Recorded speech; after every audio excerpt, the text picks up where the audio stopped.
I want to get into this recession thing that we're talking about, right? Everybody talk the recession talk, right? Now, the Fed chairman came on and said we not in a recession. That's what he said. He said we not in a recession. Now, people was like, but by definition, this is a recession. The GDP down, we got economic downturn 2 times in a row. And y'all said that's all we needed for a recession. I was looking at Trap. Trap said, I think he said 9-10 months, usually a recession lasts. So you got 9-10 months of making you some money before we get economic upturn. So it's a good thing when you get a recession because it lets you know a signal for accumulation.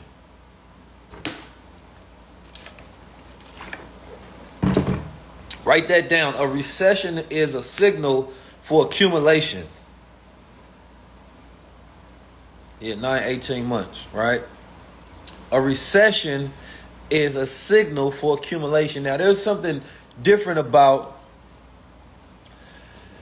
this particular time period that we in, right? Now, how many people feel like they understand what GDP is?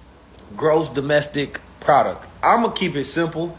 There's a lot of different ways economists have argued about what GDP is and how it affects the market and things of that nature. And for this particular demonstration today, I'm going to keep it simple in the most layman terms, right?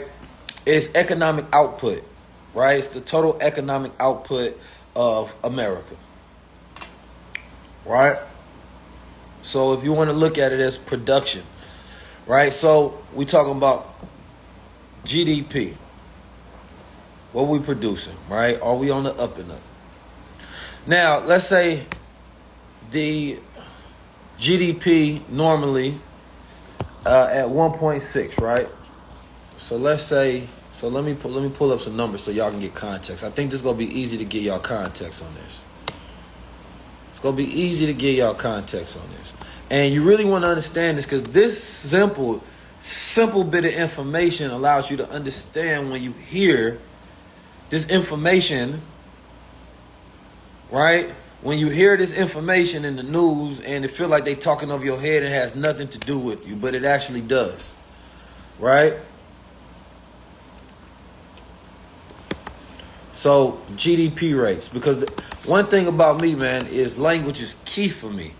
It's key for me because that helps me understand things. So it's a real gross domestic product decreased at an annual rate of 1.6% in the first quarter of 2022, following an increase of 6.9% in the fourth quarter of 2021. The decrease will revised by 0.1% percentage from the second estimate released in May. All right. They say the ideal GDP rate, growth rate, is 2% to 3%. So what they saying is we've had a decreased rate of growth, right? And our economic output.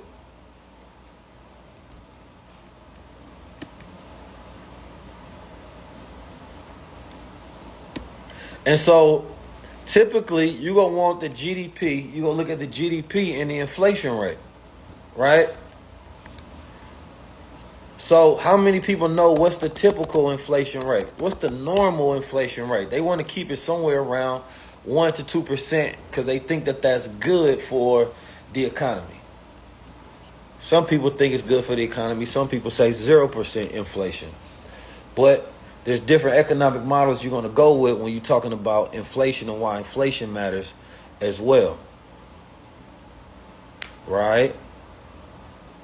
So inflation is either talking about the amount of money that's printed, right? Or it's talking about the prices of goods, the rising of the prices of goods.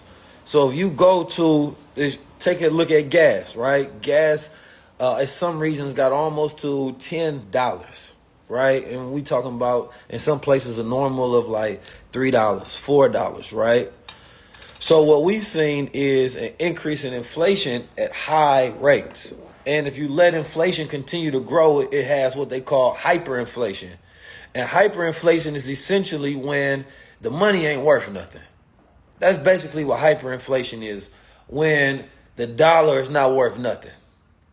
Now, it's said during inflationary times, people actually spend more. How many people can guess why people spend more, right? Sometimes during inflationary times. It's not because things cost more. Who can give me the answer? If you can't give me the answer, you got to buy a badge.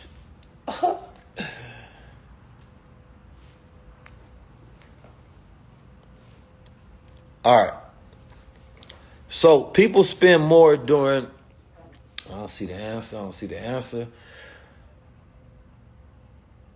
So somebody say paper money is made out of paper. They can literally print as much money as they want. Humans give money value, yes. But if they print more, then they increase the money supply, and then they decrease the value of the money itself. So it's dangerous to just print more. So now the feds can't just keep printing, because if they do, then they run the risk of creating hyperinflation.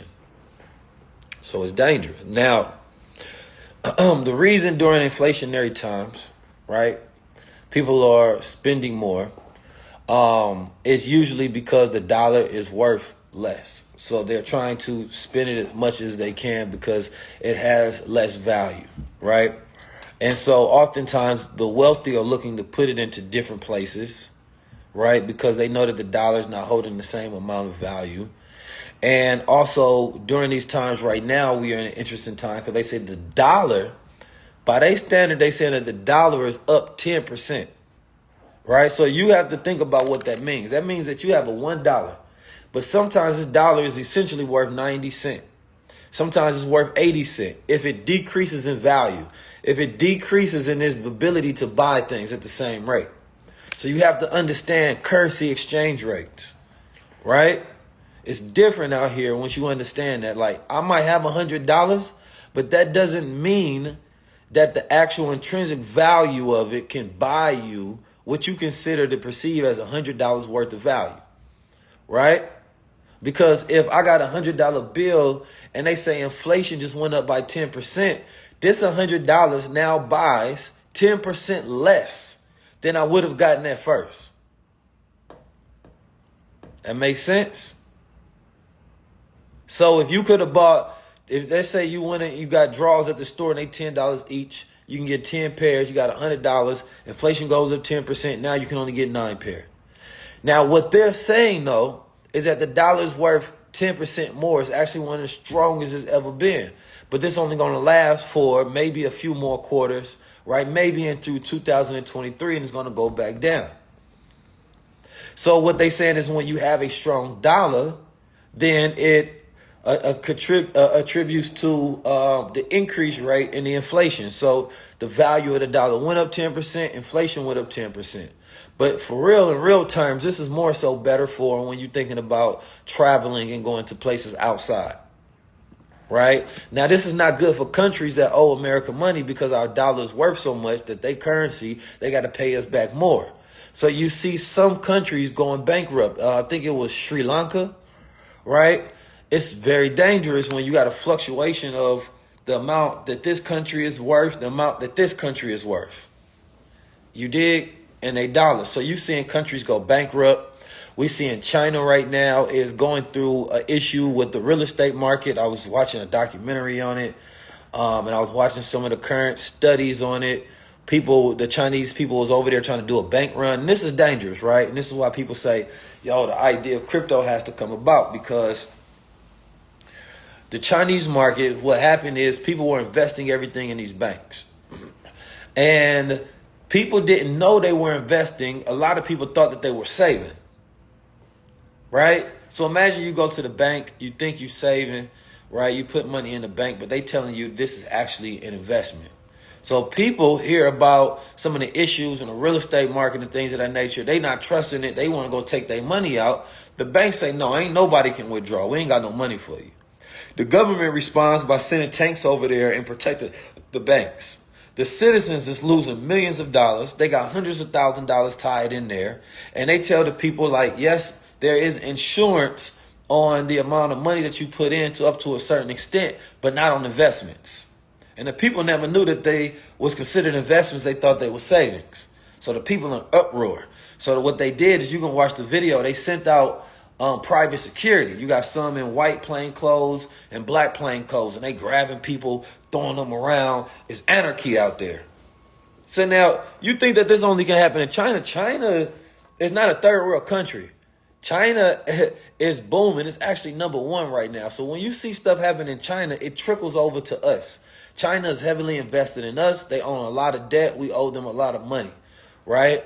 Our currencies, our exchanges, our import and export are heavily tied to each other. The only reason they're saying that the dollar basically has the ability to be a little more independent than other countries, right? Especially when it comes to, when we look at Russia and we're looking at the gas and all of those different things, right? But that's not going to last too much longer. But Europe was so dependent on Russia and all those different things. It's messing them up. That war in Ukraine that America is sending billions of dollars over there for. You did? So it's dangerous. Anyway, we're going to get to, the regular inflation rate. Let's say 1 or 2%, right? Regular inflation rate. And then, but we know that the reality of the inflation rate was more so around 4%, right? That's what it was going for years. It was around 4%. Then it started to increase out of nowhere. So when you see a 60% increase, it has all kind of different effects on the economy. And really, what would make sense is that you would want the GDP to coincide, right? You would want the growth of the economy to coincide with the rate of inflation so that it balances out. So if the regular rate of inflation is around 4%, right? And then you be looking at a 1 point something. Well, let me see. What's the regular GDP rate? I don't want to just say nothing. These suckers trying to fact check me on here. Let's see the normal. I was studying this yesterday, but I don't know if I got it in my notes still.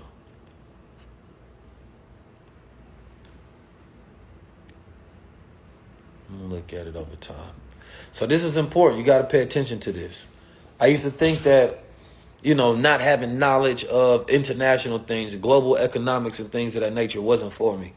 Then I realized how it affects me on a daily basis. And if I got this information, I could see ways to prepare myself in the future. No, inflation ain't 2%. Nobody says inflation at 2%.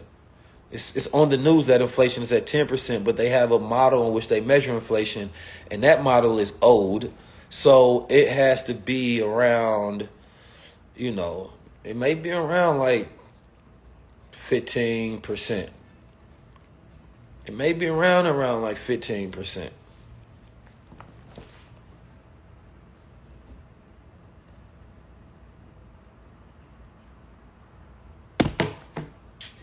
Maybe up there. Because if you go look at the prices and you go look at how much things cost right now, go look at how much used cars cost. Go look at how much gas costs, transportation. Go look at food. Go look at housing. Everything has risen more than a 9%. We high up right now. And the dangerous thing is when people are not getting paid as much, because normally during inflation, when you have what they call inflation raises, right? So if inflation goes up 10%, then normally really you want to see people starting to get raises of like 5%, right? Or 10%, of course, but 5% is like the normal. You're going to give a person half of that, right? Just to keep up with the economic rate of raises, because you have to pay wages more, right? Because things cost more, right? And what that does is it decreases the profits of the businesses because they have to pay out more because of wages. So then you can see why the economic output starts to slow down even more when businesses start getting paid more to try to keep up with inflation, and it start messing up the whole economic model. You dig? So we started sinking at almost a 1% rate, or they say 0.9%, but almost a 1% rate in a quarter of 2022 while increasing in inflation. That's not a good thing. If you in your household, and let's say that you bringing in, $50,000, right? And all of a sudden things start costing 10% more, that's not good for you, right? So what you want to do is keep up with your economic output inside your household with the cost of goods, with the cost of transportation, right? With the cost of all things. It's dangerous. So if you looking at it from American, it's not as simple as I'm making it sound, but I'm giving you oversimplified ideas of GDP and inflation, right? So if we had 10%, how much do America need to make in order for this thing to work? So we know that GDP rate was not going to grow to a 10% level. That's just impossible. That's unheard of, right? So instead, the Fed's got to bring the inflation rates down so that they can catch up with the GDP growth and then figure out a way to increase the GDP growth, the amount of money that America is making, essentially, right? And then, of course, you have the jobless rate, and that's a whole nother metric that's thrown in there, right, when you're talking about job losses, which is really rating the government on how well they doing. So anyway, we in a recession. It's a lot going on, but there's opportunities. Like I said, recessionary times, you feel me, are signals for accumulation.